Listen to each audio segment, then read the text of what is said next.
Have you ever walked into a room for the very first time, yet felt an overwhelming certainty that you've been there before? Or maybe you're in the middle of a conversation and suddenly, every word, every gesture feels like a scene you've already lived through. This eerie, fleeting feeling of familiarity is what we call déjà vu, French for already seen. It's a phenomenon that has puzzled thinkers for centuries, often attributed to past lives, dreams, or even glitches in the matrix. But what if I told you the answer isn't out there, but right inside your own head? Today, we're diving deep into the fascinating neuroscience behind déjà vu to uncover what's really happening when your brain mistakes the present for the past. This isn't just a quirky feeling. It's a window into how your mind constructs reality itself. To understand déjà vu, we first need to understand how memory works. Think of your brain as a highly sophisticated filing system.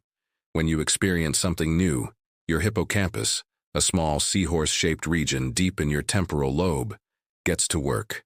It acts like a librarian, taking in all the sensory details, what you see, hear, and feel, and encoding them into a new memory. This new file is then time-stamped and stored for later retrieval. At the same time, another part of your brain, the rhinal cortex, is responsible for a different but related job: assessing familiarity. It's the brain's "I know this" detector. Usually these two systems work in perfect harmony. You see a familiar face, your rhinal cortex signals familiarity, and your hippocampus retrieves the specific memory of where you know that person from. Simple enough, right? But with déjà vu, something goes wrong. One of the leading theories, the dual processing theory, suggests that this harmony breaks down. Imagine your brain is processing incoming information through two parallel streams that are supposed to sync up perfectly. But for a split second, there's a tiny delay in one of the streams. One stream registers the new experience a fraction of a second before the other. When the slightly delayed stream finally catches up, the experience feels old because, in a way, your brain has indeed just processed it a few milliseconds ago. Your rhinal cortex fires off a strong signal of familiarity, but your hippocampus has no actual past memory to retrieve. This mismatch between the feeling of familiarity and the absence of a real memory is what creates that strange, unsettling sensation of déjà vu. It's like your brain is playing a trick on itself, telling you you've been here before when you haven't. Let's break that down with an example. You're visiting a new city and turn a corner onto a street you've never seen. As you take in the view, the old bookstore on the left, the cafe with the red umbrellas, your brain is rapidly processing this new information. But due to a tiny neural hiccup, the signal for familiarity from your rhinal cortex arrives just before the full conscious perception of the scene is formed by your hippocampus. So, as you become fully aware of the street, your brain is already telling you, "Hey, this is familiar." But when you try to recall why it's familiar, you draw a blank. There's no memory to access. This creates a cognitive conflict, a strong feeling of knowing without the knowledge to back it up. Your conscious mind then tries to make sense of this conflict, leading to that classic déjà vu thought: wait, I've seen this exact scene before. Another fascinating theory centers on the idea of implicit memory and perceptual fluency. Think about all the things you see every day without consciously paying attention. Fragments of scenes from movies, pictures in a magazine, or even a fleeting glimpse of something out of your car window. These fragments get stored in your implicit memory, outside of your conscious awareness. Later, you might encounter a new scene that shares subtle elements with one of these forgotten fragments. For example, the layout of a room, the angle of the light, or a particular arrangement of furniture might be similar to something you've seen before, but don't explicitly remember. Because of this similarity, your brain processes the new scene with unusual ease, a phenomenon known as perceptual fluency.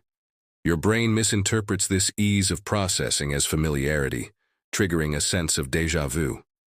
You're not remembering a specific past event. You're experiencing the echo of a forgotten perception. Scientists have even managed to induce déjà vu in laboratory settings to test these ideas. In one clever study, researchers showed participants a series of words. Later, They used hypnosis to make the participants forget they had seen those words. When the participants were shown the words again, they couldn't consciously recall seeing them before. However, many reported a strange feeling of familiarity, a lab-grown déjà vu. This supports the idea that déjà vu can arise from a sense of familiarity that has become detached from its source. Your brain knows it has encountered something before, but the where and when of that encounter are missing, leaving you with that ghostly feeling of a memory that isn't quite there. So, who is most likely to experience déjà vu? Interestingly, it's most common in young people, typically between the ages of 15 and 25, and its frequency tends to decrease as we get older. People who travel a lot, have vivid imaginations, and are good at remembering their dreams also report experiencing it more often.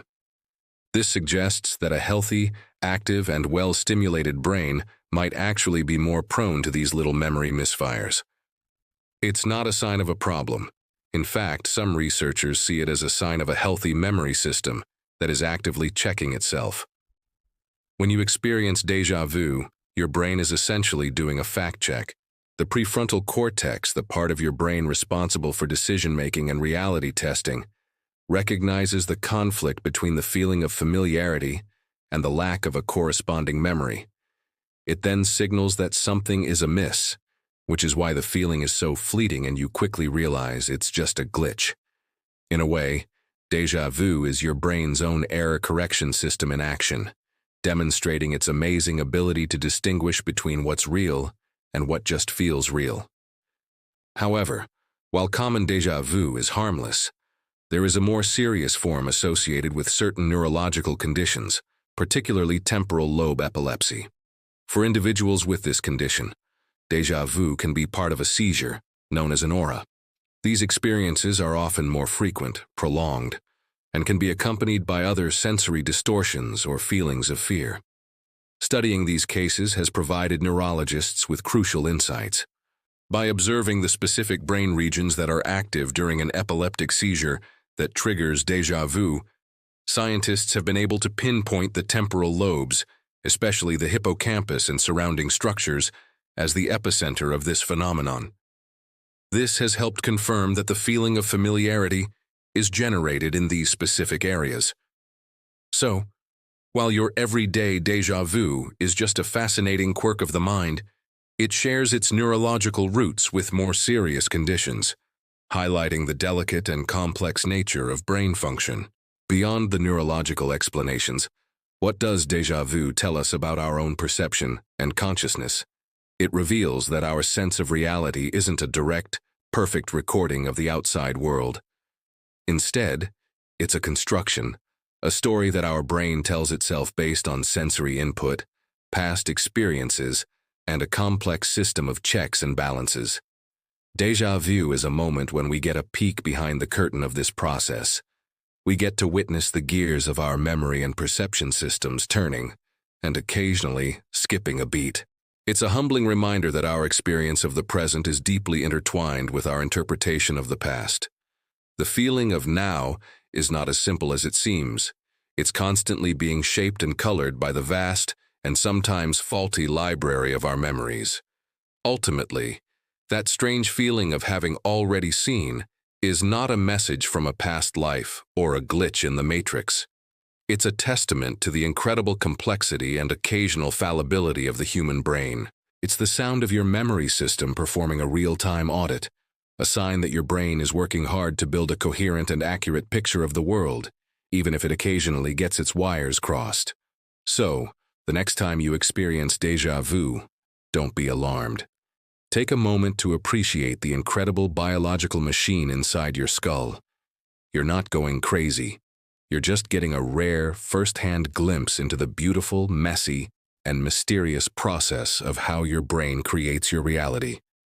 Thank you for joining us on this journey into the mind. If you found this exploration of déjà vu fascinating, make sure to hit that like button and subscribe to our channel for more deep dives into psychology and brain science. Let us know in the comments if you've had a memorable déjà vu experience. We'd love to hear your stories. Thanks for watching,